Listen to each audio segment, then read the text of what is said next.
बिस्मिल्लाहिर्रहमानिर्रहीम। दोस्तों, welcome back to Zain football talk. जिस तरह कि आप लोगों को पता है, यूएफए नेशंस लीग के मैचेस जारी हैं और एक बहुत ही ज़बरदस्त मैच हुआ है बेल्जियम वर्सेस फ्रांस का। इस मैच में फ्रांस ने कामयाबी हासिल की है 2-1 से।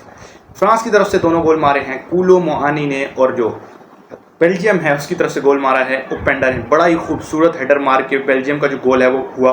ओपेंडा ने बड़ा ही खूबसूरत हेडर मारा, क्रॉस आया और बड़ा खूबसूरत हेडर मार के गोल स्कोर किया, जबकि कूलू मानी ने एक पेनल्टी पे गोल स्कोर किया और एक बहुत ही खूब एंड ओपेंडा से भी बेहतरीन हेड मार के एक गोल स्कोर किया। इस तरह जो है फ्रांस ने 2-1 से ये मैच अपने नाम किया। अगर मैं आपको बताता चलूँ तो ये बेल्जियम का होम ग्राउंड था, फ्रांस का नहीं था, लेकिन बेल्जियम जो है फिर भी मैच हार गई। बेल्जियम ने टेलेमंस ने दोस्तों एक पेनल्टी मिस की जिसकी वजह से बड़ा मुश्किल हो गया, और मैगन ने जो कीपरिंग की, पेनल्टी तो उन्होंने छक्का मार दिया था, प्लेंटी की बात नहीं कर रहा हूँ कि मैगन ने रोकी, लेकिन मैगन ने आउट क्लास कीपरिंग की। यकीन करो, मैगन ने यकीन करो 6 सेव्स हुए हैं, 6 सेव्स गोल कीपिंग से। और दूसरी तरफ जो बेल्जियम, जबकि फ्रांस जीत गई है मैच, लेकिन बेल्जियम के कीपर ने 2 सेव्स की।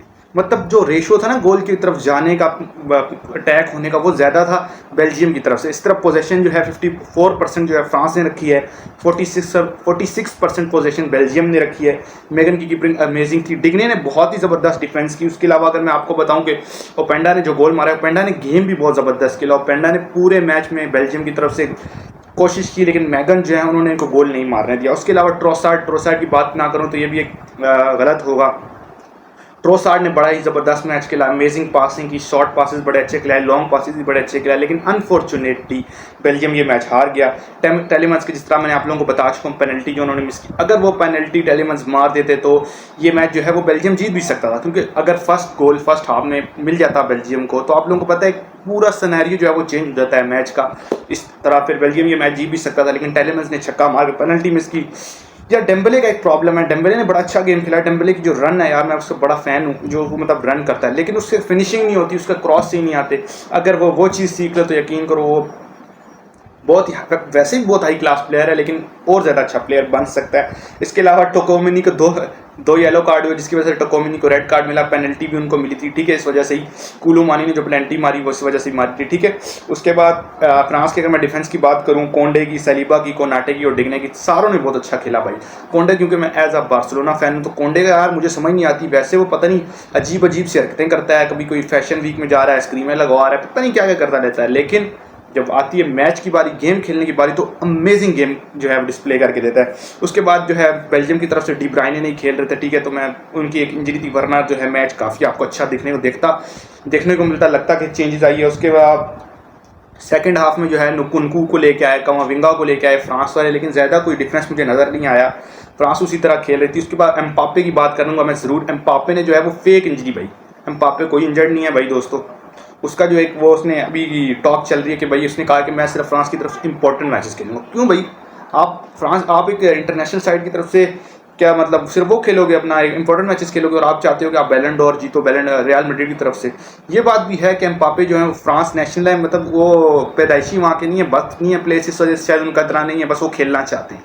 लेकिन अगर आपको याद हो, जब मेसी ने PSG के लिए साइन किया, तो मेसी ने अपने कॉन्ट्रैक्ट में एक लिखवाया था कि मैं जो है वो अर्जेंटीना के जब भी मैचेस होंगे तो मैं उसके लिए स्किप करूंगा PSG के मैचेस को भी। और आपने उसका रिजल्ट देखा कि वो वर्ल्ड चैंपियन बनेगी, उसके बाद कोपा अमेरिका चैंपियन बने।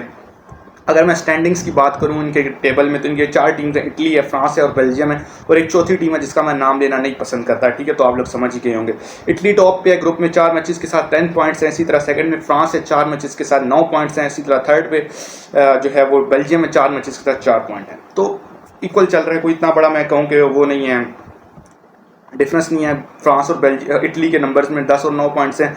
बेल्जियम को भी मेहनत करनी पड़ेगी, और चौथी टीम बाहर ही हो जाए तो बहुत अच्छा है। प्लेयर ऑफ द मैच दोस्तों मिला, क्या नाम है, प्लेयर ऑफ द मैच मुआनी को मिला। मुआनी ने बड़ा ही ज़बरदस्त जो है गेम प्ले किया। मुझे मुआनी याद आ जाता है यार, वो जब अर्जेंटीना के लास्ट फाइनल में जो उसने शूट मारी थी और जो मार्टिनेज ने सेव कर लिया था, शुक्र है वो मार्टिनेज ने सेव कर लिया था, वरना तो मेसी वो वर्ल्ड कप हार जाता। और मैं इनको 2014 से 2012 से मैं अर्जेंटीना देख रहा हूँ, ठीक है।